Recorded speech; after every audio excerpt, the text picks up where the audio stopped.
Hello, hope you're doing well, and I hope you're having a very festive February so far. It's kinda hard to believe that we're already 2 months into the year, but more importantly, if I've managed to get this video uploaded on time, then today is also Valentine's Day. Now, I myself am chronically single, and I know there are a large number of people, whether single, taken, ace, or otherwise, who don't really celebrate this very romantically oriented holiday. But whether you're spending the day with the love of your life or just enjoying your own company, I think we can all agree that Valentine's does provide a great excuse to indulge in sappy, silly, romance-ridden media, just as a bit of a treat. And in the spirit of the season, I thought it would be fun to make another very self-indulgent installment of my musical theatre SPEEDPAINT series, this time completely focused on love songs. It was really hard to narrow my drawing list for this video down to just a few songs from a few shows, since there are just so many amazing musicals out there with amazing love songs in them. But I am, appropriately enough, absolutely in love with the tunes I did end up choosing, and I am very, very excited to talk about them, so get a snack, get comfy, and let's get started.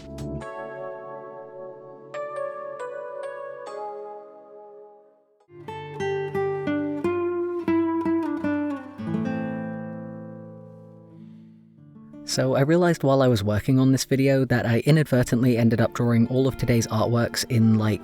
the same order as I first discovered the shows that they were inspired by. I don't know if that phrasing made complete sense, but to make a long story short, this first drawing is based on the musical that I have known and thoroughly enjoyed for the longest time out of any of the ones that I'm going to be talking about today. And its name is Moulin Rouge. If you're not already familiar, Moulin Rouge is a movie musical starring Obi-Wan Kenobi and Joanne from the Stepford Wives. And it's all about a young writer who moves to Paris and falls in love with,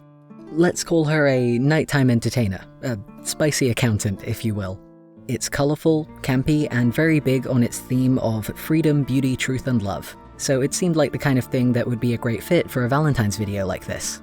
It's probably also worth mentioning before I go into major detail about which song I chose as my main inspo for this one, that Moulin Rouge is also a jukebox musical, which is to say that most of the musical numbers in the show, if not all of them, I'm not 100% sure, are actually mashups of other well-known pop songs that have been repurposed and woven together to fit the story. I know I also said that Moulin Rouge was a movie musical, but in the time since it first came out on the big screen, it's actually been adapted into a stage show as well. The thing is, I was so used to the original movie soundtrack, since I must have seen it about 100 times while I was growing up, we had it on DVD,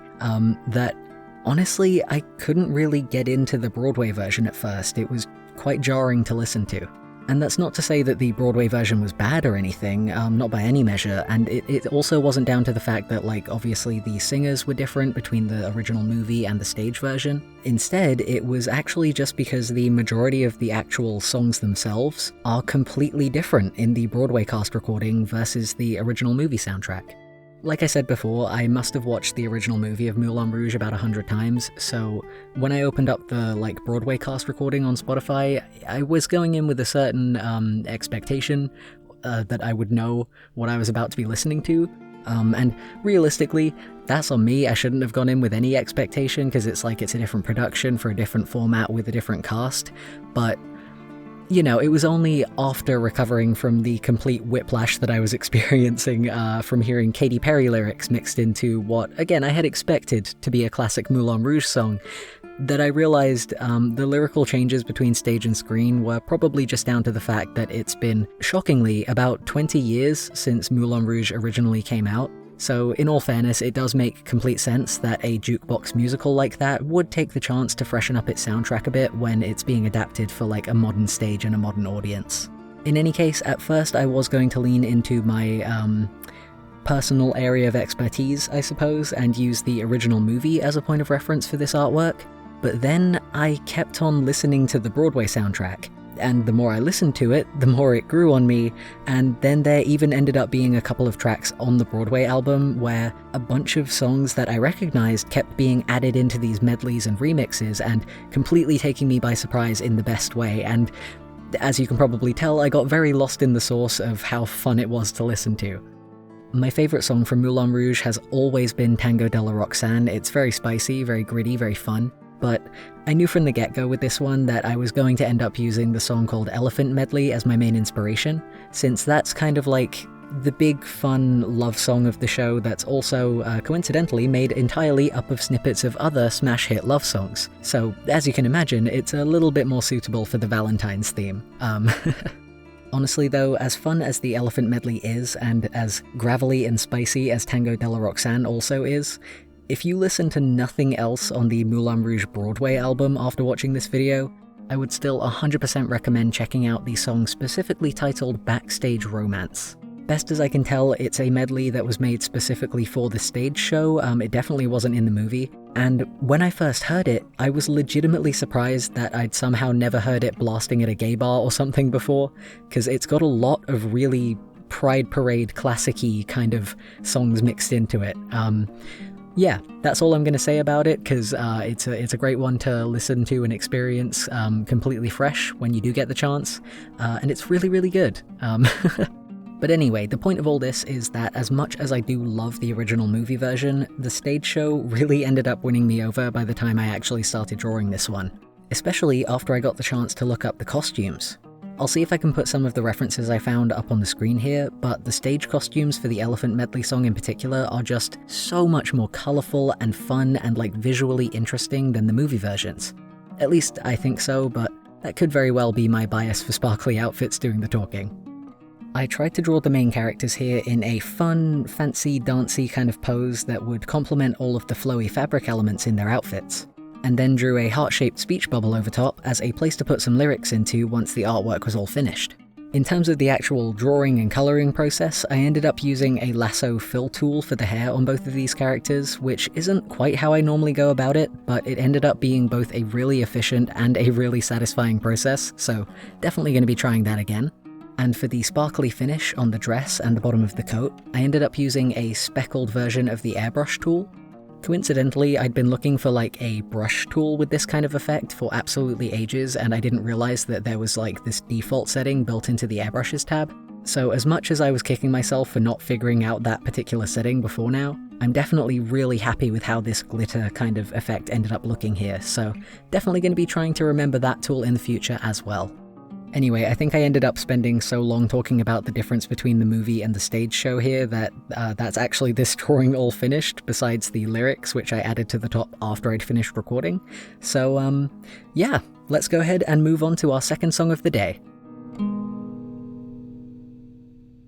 So the second love song that I wanted to take a look at today was easily the toughest one to choose, because I was really torn between doing this one or doing something from Hadestown. And as much as I would still really like to draw something Hadestown inspired at some point, for today I ended up going with a song from Rent instead, specifically the song called I'll Cover You. Now, Rent is another musical that I personally first encountered as a movie, but to the best of my knowledge, unlike Moulin Rouge, the stage show of Rent has been running for way longer than the cinematic version. If you've seen Rent in either of its forms though, you'll be aware that I'll Cover You is actually a song that comes in two flavours. Absolutely joyful, and in its reprise, absolutely devastating. Obviously though, because I wanted to cultivate some good vibes this Valentine's Day, I made sure to use the happy version of the song as the inspiration for this particular drawing. And it's at this juncture that I should probably say, if you haven't seen Rent before, it is a classic, it is very good, and it definitely tells a story that's worth listening to about what life was like for people during what was a very tough period of time for the queer community, to put it lightly. But evidently, even though the soundtrack is a really lively, punkish kind of listening experience for the most part, and the songs are great, the story itself is also quite heavy. So, yeah, as much as I would recommend the show, I would also say proceed with caution if you're sensitive to heavy topics, because, you know, even if you're not super duper sensitive to heavy topics, it's still the kind of story that is very likely to make you cry. Initially anyway, kind of like with the previous artwork, I was going to use the movie as my main point of visual reference because it was the version of the story that I'm more familiar with. But then, when I was looking up this song so that I could give it another listen before starting to draw, I ended up finding footage of a bunch of stage performances of not only I'll Cover You, but a bunch of other songs on the soundtrack as well. A few of my personal favourite tracks from Rent have always been What You Own and One Song Glory. That second one in particular I really, really love, and as much as I wish that I could recommend one singular specific video as an example of like my all-time favourite rendition of it, there are honestly just too many videos to count where, whether performing in the stage show itself or for reunion tours or TV specials or something, you'll be able to watch countless different musical actors absolutely leaving the movie rendition in the dust. So I guess rather than recommending one particular video or version of those favorite songs of mine, I'll just recommend that you maybe have a bit of an explore, a bit of a search through the various non-movie versions that exist online, because they all sound pretty fantastic. As for the song that I'm actually drawing today though, I ended up stumbling upon some footage that I believe was from the 2008 Broadway performance. I think it was 2008. But either way, it was just so lovely, both in terms of the way that the actors actually sung the song, and just in the amount of joy that they brought to the routine on stage. The person playing Angel in particular had a really great vibe, they were really funny, and I definitely wanted to try and capture some of that festive energy in this drawing. So that specific video ended up being what I used as my main visual reference while working on this one. If you're familiar with the movie version of Rent, you'll probably notice the difference in costumes here, since Angel is not wearing this Christmassy getup during the I'll Cover You sequence in the film. I really love this outfit though, since it's such a, costumey costume,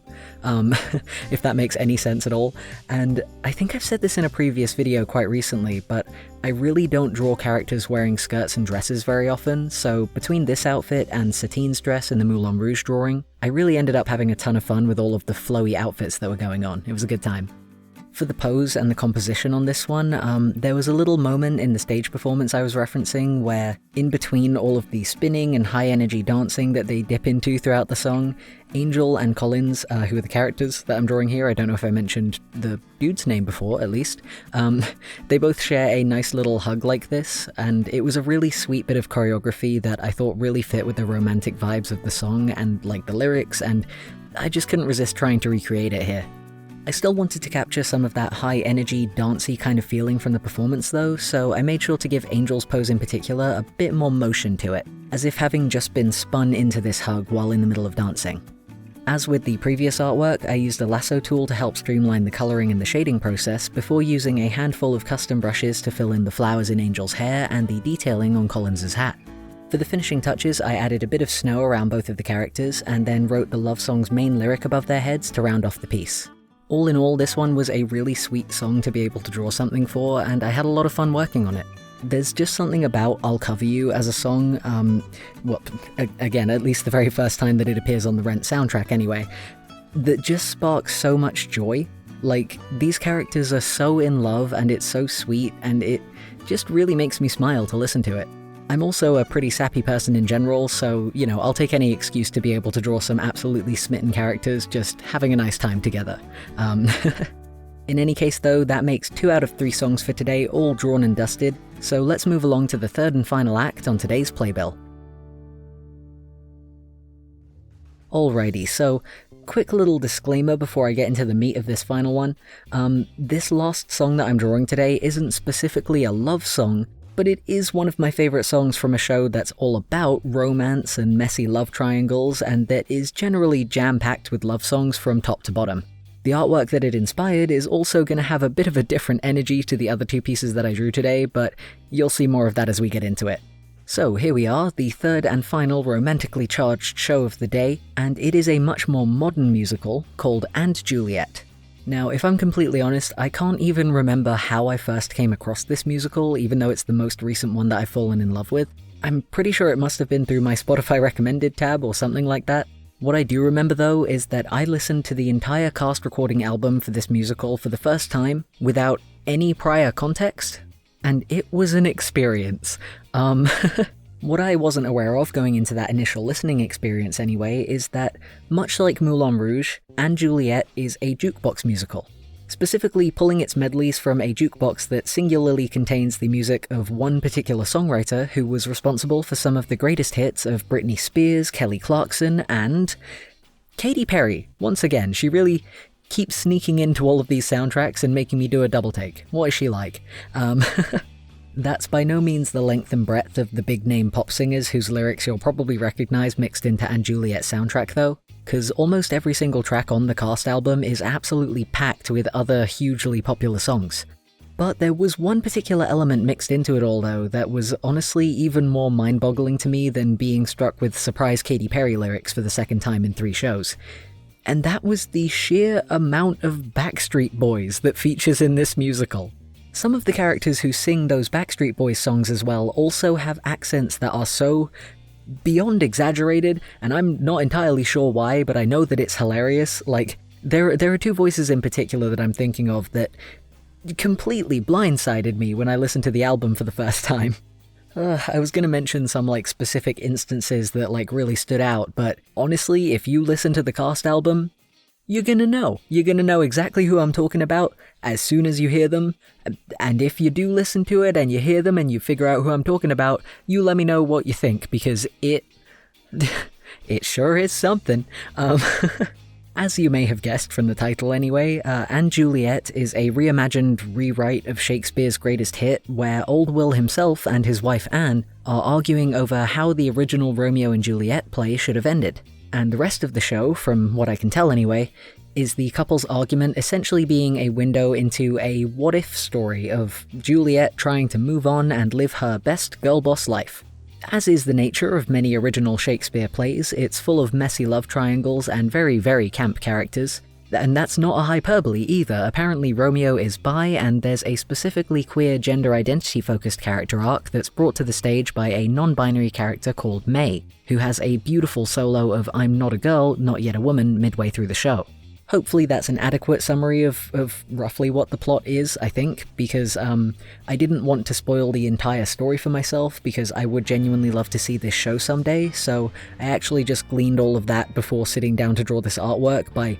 skimming through a synopsis while trying to avoid any major details. Again though, I didn't have any of that context, not even like a little, not a piece of it, when I listened to the soundtrack for the first time, so I know I just said that I wasn't going to give examples, but I would really love if you guys would just, like, try and imagine with me for a moment the sheer amount of whiplash that comes from not only hearing I Want It That Way performed in a dramatically overdone British accent, but also for that accent to later be joined by a guy who sounds like the talking candlestick from Beauty and the Beast for a rollicking performance of Backstreet's Back just a few songs later.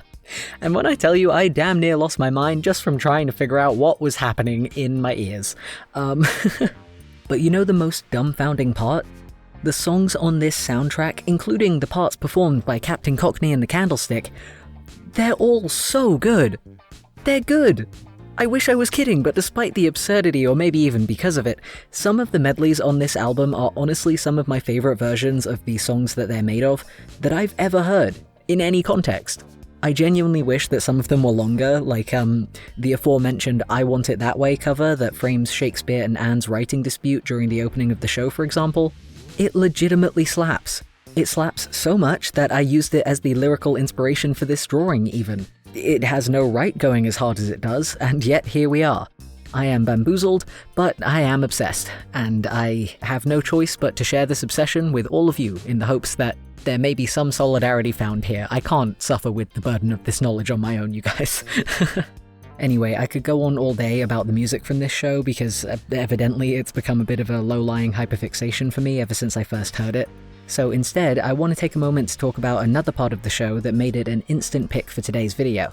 and that is the costume design. The fashion in And Juliet is honestly the exact vibe that I kind of personally strive for when I'm doing my own character design work. It's Shakespearean, but it's sporty, it's historical, but it's modern. It's creative, and it's colourful, and it's camp, and it's just the exact kind of crossover that I absolutely love. And I found out while I was looking up references for this piece that there's actually an entire featurette about the costumes from this show, as told by the costume designer herself, over on the official And Juliet website. I always love a bit of a behind-the-scenes peek behind the curtain, so if that's your kind of thing too, then I definitely recommend checking out the show's website for that. There's also a really fun little on-the-streets type video with two of the main cast members just accosting the London public to try and make them sing Britney Spears with them, so, you know, if my explanation so far hasn't given you an accurate taste of the kind of energy that this show is giving, then that probably will. As far as this artwork goes anyway, like I said, I decided to use my personal favourite out of all of the Backstreet Boys songs on the soundtrack as the main basis for it, with Mr. and Mrs. Shakespeare here taking centre stage, and then some of the other main characters from the show appearing in speech bubbles around them. This one turned out the most poster-like out of any of today's drawings, and I think it might be my favourite because of that. I really love working on fun compositions like this. It did also take the longest time to draw by far out of any of today's artworks though, because I decided to put so many characters in it, so you know, it has its ups and downs, I guess. Because it had so many characters in it though, it meant that I got to have a ton of fun coloring all of the fabulous costumes and putting in all of the little details that made them up, and even though it did take ages to complete, I'm super happy with how it turned out. I think I've rattled on quite long enough for one day though, so now that this drawing is just about done, how about we go ahead and take a proper look at all of the finished pieces from today.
And with that, this lovey-dovey musical speed paint is all wrapped up. I always have so much fun making these musical videos, it's just a really nice place to be able to info dump about a genre that I really enjoy, and it's especially fun to be able to dip into festive themes like this. I really hope you guys enjoyed all of today's drawings anyhow, hopefully there were also some good soundtrack recommendations in here that you guys can check out this Valentine's Day. And likewise, if you guys have any other suggestions of like musical love songs that just melt your heart completely, please do go ahead and leave them down in the comments because I would love to listen to them too.